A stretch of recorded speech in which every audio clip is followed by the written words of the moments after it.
¿Qué es la teoría crítica? Recientemente esto ha sido un tema como que ha empezado a surgir en conversaciones dentro del cristianismo. ¿Es compatible con nuestra cosmovisión? Pues mira, hoy vamos a hablar de este tema. Saludos y qué bueno que estás con nosotros. Escuchas el podcast de Verdad y Fe, donde equipamos embajadores de Cristo. En este podcast recibirás herramientas útiles que te ayudarán a defender el Evangelio. Para más información, búscanos en las redes sociales como Verdad y Fe o en verdadyfe.com. Saludos y bienvenidos a este nuevo episodio de Verdad y Fe.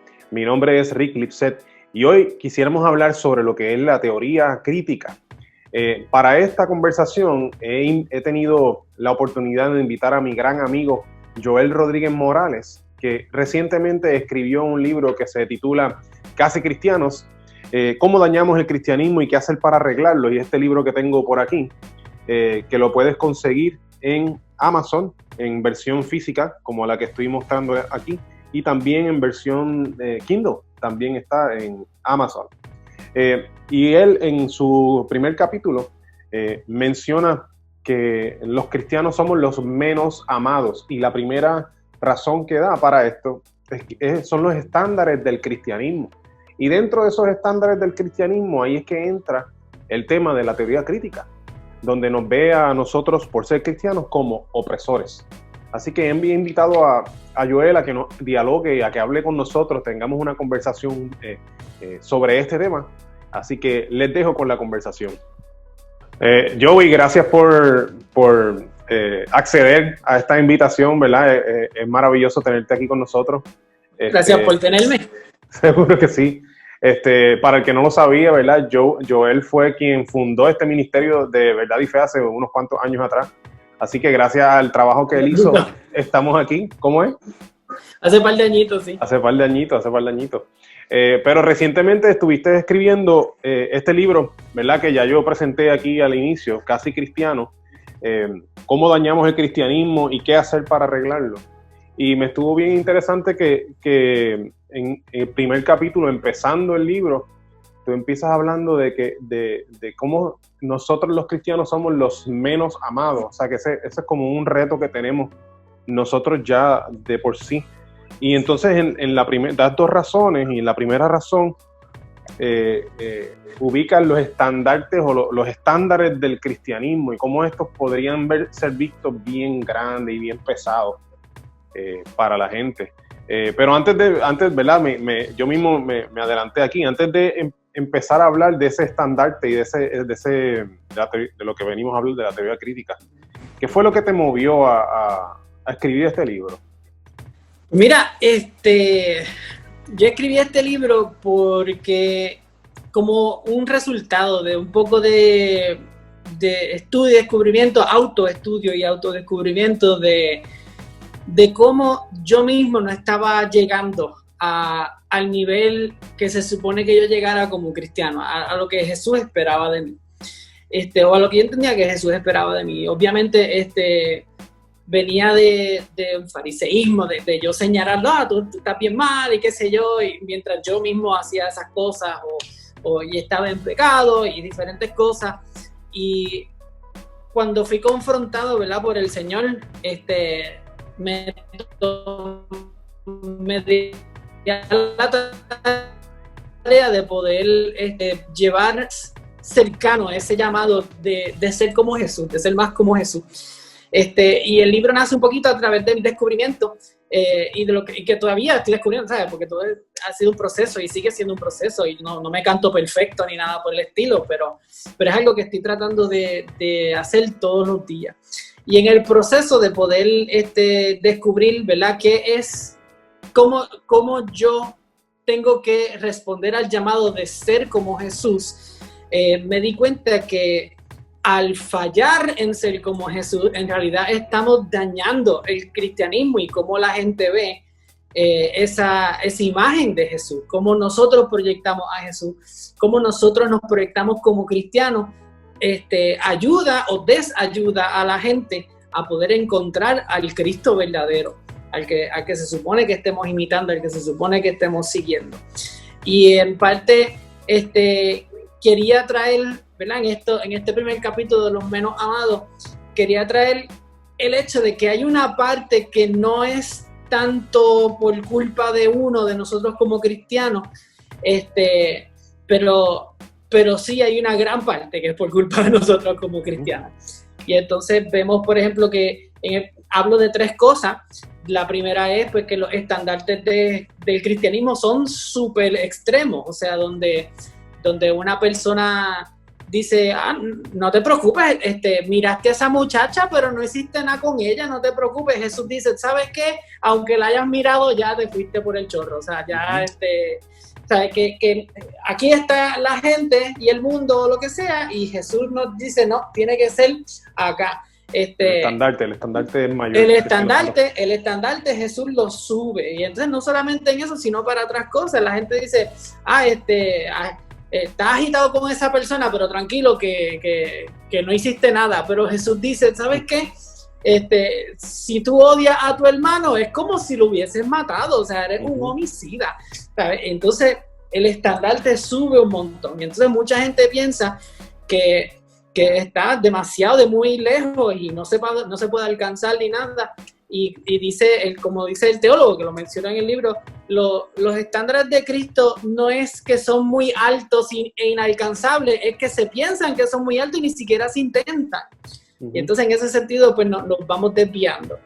Otra cosa que menciono, ¿verdad? Es que la teoría crítica, que ya es un fenómeno social, que entonces nos lleva un poquito a estar un poquito en el lado incorrecto de la historia, solamente porque somos cristianos. Sí, y noté que decía que tiene sus lazos, que tiene sus orígenes como atados al marxismo. No sé si puedes explicar un poco de eso. Claro que sí, el marxismo comienza como esta idea de que hay unos opresores y hay unos oprimidos, y esa diferencia necesita ser borrada, eso necesita desaparecer. Y entonces hay gente que tiene todo el poder y se pasa subyugando a esos que tienen menos o que no tienen. Y entonces ese desnivel de poder necesita desaparecer y anivelarse. Y ahí es que nace el marxismo, y es algo que adopta la teoría crítica. La teoría crítica dice algo súper semejante, que dice los que tienen el poder controlan las cosas para mantenerse en poder. Y entonces al tratar de mantenerse en poder, pues entonces subyugan a aquellos que no tienen poder. ¿Y qué tiene que ver eso con nosotros los cristianos? Pues mira, tiene que ver porque ahora mismo se entiende que el grupo opresor que está en el poder son los cristianos. Y entonces estamos oprimiendo a todos, estamos oprimiendo de forma ideológica a todos aquellos que piensan distinto a nosotros, aquellos que son homosexuales, que están en pecado y tenemos que hacer cosas para subyugar a esa gente que no pueda hacer nada, o ¿sabes? La gente que piensa que se abortan o lo que sea, no, todo eso está mal y vamos a usar todo nuestro poder y todo eso. Y la realidad es que no estamos diciendo que eso es bueno ni nada por el estilo. La realidad es que el pecado es pecado, pero nosotros como cristianos lo que nos toca es presentar a Cristo de una manera que esa gente pueda venir a Cristo y Cristo sea quien los toque y los cambie, que el Espíritu Santo sea quien toque ese corazón y lo ablande y lo cambie. Pero entonces parte del problema o parte de la razón por la cual nos ven como los opresores es porque nosotros tomamos las riendas de ese juicio que entiendo que le toca a Dios, y entonces empezamos a señalar y empezamos a decir, tú estás mal, tú tienes que dejar eso, cuando en realidad no nos toca. Eso, el cambio del corazón, la convicción de pecado es algo que le toca al Espíritu Santo, no a nosotros. Nosotros nos toca poder facilitar ese encuentro entre la persona y el Espíritu Santo, la persona y Cristo. Eso es lo que nos toca a nosotros. Y se hace difícil cuando entonces empezamos a criticar y empezamos a juzgar y empezamos tal vez tengamos razón, porque hay cosas que son malas. ¿Sabes? Que si el practicar el homosexualismo, que es lo que dice la Biblia, pero entonces a nosotros no nos toca señalar a esa persona y juzgarle y decir, esa persona nunca va a llegar a la iglesia si lo que hacemos es eso. Nunca se va a encontrar con Cristo si la imagen que presentamos de Cristo es una persona señalando el dedo, diciendo, tú estás bien mal, tú estás bien. Yo nunca me olvido de una vez que yo fui a evangelizar a una persona, a una mujer que era trabajadora sexual, y ella estaba llorando y la palabra de Dios estaba tocando su corazón y estaba tocando a su puerta, y yo le decía, mira, mañana, era un sábado, y yo dije, mañana tenemos culto en mi iglesia, ven a la iglesia. ¿Y sabes lo que ella me contestó? Ella me contestó, es que ya yo me siento lo suficientemente mal. Wow. Y eso a mí me abrió los ojos. Ella pensaba que ella iba a ir a la iglesia a ser señalada y ser mofada, y ay, tú, y uy, ¿qué? Y tú, y lo que tú haces. Cuando se supone que sea lo opuesto, sí necesito ir a la iglesia, porque necesito encontrarme con Jesús. Eso es lo que se supone que nosotros estemos trabajando. Hay gente que necesita de Dios, pero piensa, por alguna razón, que no están listos. No, yo no estoy listo para ir a ver a Dios. ¿Sabes? Decir que no puedes ir a la iglesia porque todavía estás en pecado y tienes cosas que arreglar, es como decir, no puedo ir al doctor porque estoy enfermo. O sea, no hace sentido. Hay una cita tuya que me encanta, que habla de esto mismo que estás diciendo, que dice que a nosotros se nos conoce mayormente por lo que estamos en contra, pero y no por lo que apoyamos, que ¿verdad? En lo que nos basamos, en el amor de Dios, que es precisamente eso, ¿verdad? Nosotros necesitamos poder mostrar el amor que Dios tiene para con nosotros, como dice Juan 3:16, ¿verdad? El verso clásico. De tal manera Dios amó al mundo. Nos deberían de conocer por eso más que por lo que no estamos de acuerdo. Y no es que lo que no estamos de acuerdo no sea importante, es importante.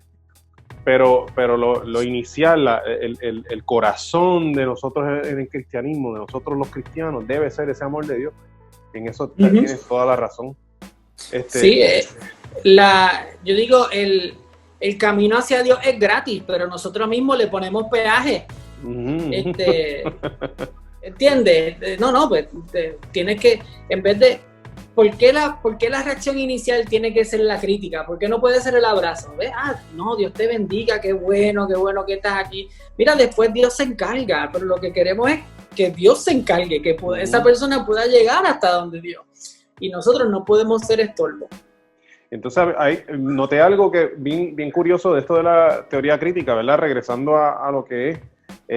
Y es que noté que entonces nos separa a nosotros en grupos, separa a la sociedad en grupos opresores. Entonces, yo tenía una pregunta, porque si nosotros somos separados en grupos opresores, es como si tuviese algún tipo de balanza, donde estamos peor si pertenecemos a más grupos opresores. ¿Verdad? Y hay maneras de estar en diferentes grupos opresores a la vez. ¿Cómo funciona eso? Yo no lo veo como algo que unifique para nada a la sociedad, sino que veo que lo que hace es romper a la sociedad. Sí, precisamente eso es uno de los problemas, porque entonces, como hay racismo, por ejemplo, pues entonces el grupo opresor son los blancos, y si tú eres blanco, pues ya tú eres un opresor. De nacimiento, naciste blanco. Naciste blanco y eres parte del régimen opresor, tu vida es bien distinta solamente porque eres blanco, y la realidad es que hay ciertas cosas que son realidad de ese asunto. Pero entonces, es cuando tú generalizas de esa manera, estás igualando a las personas de una manera equivocada, porque estás igualándolo a su color de piel, por ejemplo, en el caso del racismo, o en el caso del sexismo, a su género, ¿sabes? Y entonces, entonces como la gente que es oprimida son las mujeres porque tienen desigualdad de paga, pues entonces ser hombre también pertenece al opresor. Entonces ya yo estoy chavado porque soy blanco y soy hombre, pues entonces ya pertenezco a dos grupos opresores. Y entonces soy cristiano, y entonces pues otro grupo más. Entonces se sigue añadiendo cuando mi valor no viene de ninguna de esas cosas.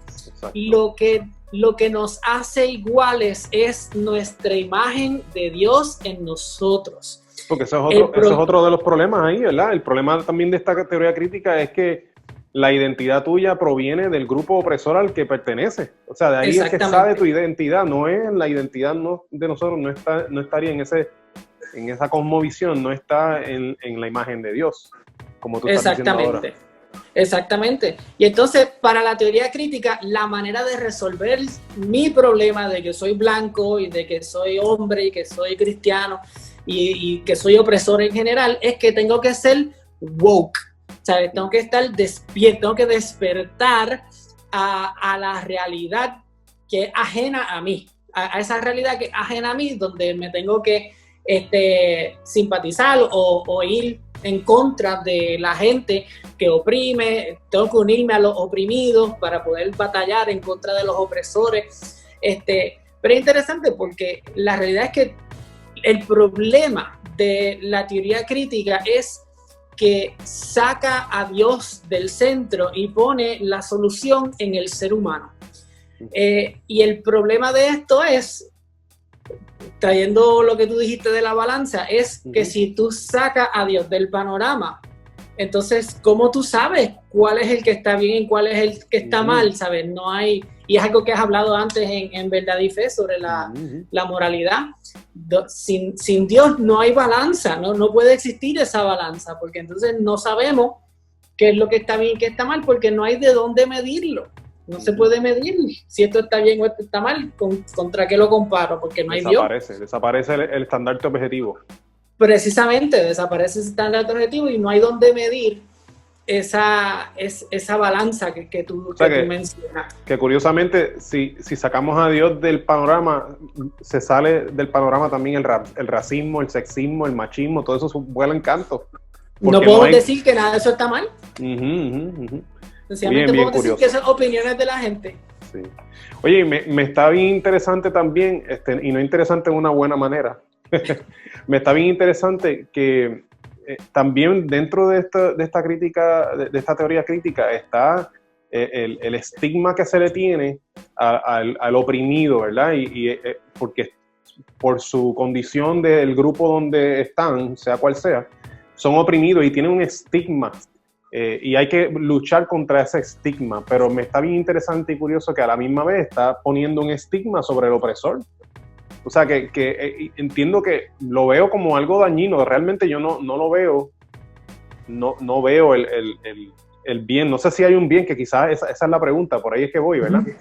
Si tiene algo bueno esto de estar separando de esta manera a los grupos en la sociedad, si podría traer algún beneficio, porque yo lo que le veo son estigmas dañinos que dañan a como quiera a ambos grupos. Claro, yo entiendo que sí. Algo que la teoría crítica logra efectivamente es hacernos conscientes de los problemas sociales que existen. Porque sí existe el racismo, es algo que no se puede negar, sí existe un racismo sistemático, sí hay unos vehículos en lugar, ¿verdad? En las altas esferas y qué sé yo, que están diseñados para beneficiar a algunos sectores, etcétera. Y es algo que es real, ¿sabes? Hay una desigualdad entre los géneros, donde las mujeres apenas pudieron votar hace menos de 100 años y todavía hay cosas como pagan desigual, etcétera. Y la teoría crítica entiendo que logra de una manera muy efectiva hacernos conscientes de que esto sucede. Y como parte del cristianismo, nosotros tenemos entonces que luchar en ese sentido en contra de estas desigualdades, porque como mencionamos, todos somos iguales, no porque tengamos una piel o un género, sino porque todos llevamos la imagen de Dios y eso nos hace iguales. El problema entonces, o donde se separa la teoría crítica del cristianismo, es en cómo se resuelve, en cómo es que cómo lo resolvemos, cómo llegamos al problema para sacarlo del centro. La teoría crítica dice, pues olvídate que hay que hacer lo que sea. El fin justifica los medios y podemos ver actos de violencia, podemos ver violencia no solamente física, sino verbal, intelectual, etcétera. Y es algo que se promueve y se alaba de la persona que lo hace. Y se promueve, claro que sí, claro que sí. En mi libro yo discuto de una muchacha que era una mujer que se paró enfrente de una convención de jóvenes católicos y empujó al cura de la tarima. Y entonces estaba todo el mundo, pero entonces todos los que estaban en desacuerdo con la opresión de la Iglesia Católica, pues esa era su heroína, esa era la que hizo algo, lo logró. Pero en realidad vemos que eso va en contra del mandato de Jesús de amar a nuestro prójimo, ¿verdad? Y buscar el beneficio máximo de los demás. Además de que está en oposición directa a cómo funciona el sistema de justicia actual, ¿verdad? De cómo funciona la ley. Eso es algo que tú no puedes hacer. Nosotros tenemos, depende en qué país viva, pero tenemos libre expresión, ¿no? Claro. Que no debería haber algún problema de que haya un evento donde un sacerdote está expresándose, porque también hay unas leyes que protegen la libertad de culto y la libertad religiosa. Pero aquí viene entonces y de el oprimido. Y todo. Exactamente, pero el oprimido aquí está viniendo y está haciendo lo que quiere. Y entonces es visto como un héroe, como tú bien dices, y eso pues... Sí. Porque ese ¿qué fin... hacemos con eso? Sí. Sí, porque ese fin de sacar a esta gente justifica la manera en que yo lo resuelva, y eso no está bien. Sin embargo, por otro lado, el cristianismo entiende que el problema no es ser blanco o ser hombre o ser heterosexual. El problema es el pecado que yace en nosotros. Y la solución de ese problema es Cristo. Y cuando Cristo llega a nuestras vidas, cambia todo. Y podemos empezar a ver esa imagen de Dios que nos hace a todos iguales. Que Dios murió por mí, pero también murió por ti, y murió por aquel, y murió por aquel otro. Y es interesante porque este domingo en la catacumba, en nuestra iglesia, se habló sobre el hijo pródigo. Y eso a mí me encanta, porque muchas veces nosotros nos convertimos en ese hermano mayor que nos agitamos cuando llega alguien a Cristo, porque nosotros siempre estuvimos allí. Y es interesante porque no es nuestra casa, no es nuestra fiesta, no es nuestra mesa.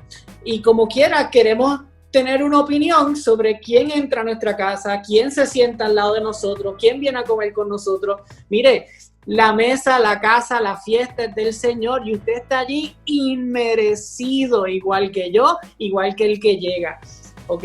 Es como los obreros de la viña también, ¿te acuerdas? Que unos estuvieron de por la mañana, otros al mediodía y otros por la tarde, y los de por la mañana se agitaron porque le pagaron a todo el mundo igual. ¿Y qué? Lo importante es que te pagas, ¿sabes? Te estás enfocando en otra cosa, ¿sabes? El premio del hijo pródigo, el premio del hermano mayor no es el becerro gordo, es el papá. Ese es el tesoro verdadero. El hecho de que el papá está allí, el hecho de que el papá me recibe, el hecho de que estoy con papá. No lo que me pueda dar, si el becerro gordo o el cabrito con mis amigos, eso no importa. El hecho de que estoy aquí en la presencia de Dios, eso es lo importante. Y tú llegaste, ¡qué bueno! Porque el becerro es bien gordo y da para los dos. ¿Me entiendes? Y se nos olvida eso. Y cuando eso se nos olvida, estamos dándole leña a la teoría crítica para que nos vean como los opresores. Qué triste, eso está bien triste. Y entonces, yo sé que hay una bueno, de lo que estábamos hablando ahorita, iba dirigido, ¿verdad? Pienso yo que a cómo es que entonces la teoría crítica resuelve el asunto, y mencionaste que era de manera muy humanista, o sea, eliminando a Dios del panorama, y ahí fue que hablamos de la moralidad que desaparece y todo lo demás. Pero me está bien curioso que entonces la solución que ellos proveen es que el opresor abrace su rol de opresor, de alguna manera esté de acuerdo con esa idea. Que lo reconozca, que se despierte a su realidad. Para entonces irse en contra de sí mismo para ayudar al oprimido. Y entonces cuando veo eso, lo veo también diferente a lo que me dice la Biblia, que es cuando uno se niega a sí mismo, no es para seguir al oprimido, es negarse a sí mismo para seguir al Señor, es para seguir a Jesús. O sea que nuevamente vemos ahí que el centro que nosotros consideramos como el centro, nosotros los cristianos, es sacado y en su vez es puesto ahí, un ser humano es puesto ahí. Que exactamente. Entonces, a niveles en lo más básico de lo que es la teoría crítica, entonces, podríamos decir que no es compatible con nuestra cosmovisión cristiana. Claro. Lo que sí me gustó es que mencionaste que hay algunas cosas que sí nos deberían ayudar a nosotros. O sea, que hay algunas cosas que nosotros debemos ver y asumir y entonces decir, espérate, aquí hay que hacer unos cambios, que definitivamente en ese sentido es beneficioso para nosotros. Pero un cristiano bíblico, ¿verdad? Y hago la salvedad bíblica, digo esa palabra. Sí. Lo que quiero decir es que sigue lo que dice las Escrituras. No debería decir que está de acuerdo con la teoría, esto es una pregunta, no debería decir que está de acuerdo con la teoría crítica por su convicción previa cristiana. O sea, esa es la pregunta. No sé si no la formulé como una pregunta, está ahí mal formulada, pero... Sí, no, sí, entendí. Yo por lo menos cuando me preguntan, yo soy fan de hacer preguntas, yo. Y cuando me hacen preguntas, usualmente yo contesto con preguntas, y cuando me preguntan, ¿tú estás de acuerdo con la teoría crítica? Yo le pregunto, ¿a qué te refieres con teoría crítica? Porque entonces, si estamos hablando de que está trayendo a conciencia estos problemas sociales, y que sí, pues mira, sí, estoy de acuerdo, y en verdad es un problema, y hay problemas, y tenemos que resolverlo, y hay que hacer cosas, ¿entiendes? Pero no, que si todos los cristianos son opresores, pues entonces hasta ahí. Yo no estoy de acuerdo con eso, pienso que lo que nos hace iguales es la imagen de Cristo, no la discapacidad. Y es interesante porque va a llegar un punto que a medida que la gente, como tú dices, abrace su opresión y se vaya en contra, donde los que son oprimidos van a ser la mayoría y van a terminar siendo los opresores. Y entonces el balance de poder va a quedar del otro lado, y entonces va a seguir todo el tiempo, nada más porque la igualdad no está en sí, ¿sabes? En nosotros, en el ser humano no está la solución, en nosotros no hay esa igualdad que Dios nos da a través del Imago Dei, de la imagen de Cristo. Wow, excelente. Joel, no sé si hay algo más que tú quisieras compartir con nosotros. Yo he tenido aquí unas cuantas cosas para digerir, para entender y quizás incluso a lanzarme a estudiar más. Y espero que todos los que vean este video también hagan lo mismo, ¿verdad? Sí, busquen, yo los motivo, ¿verdad? A buscar más información.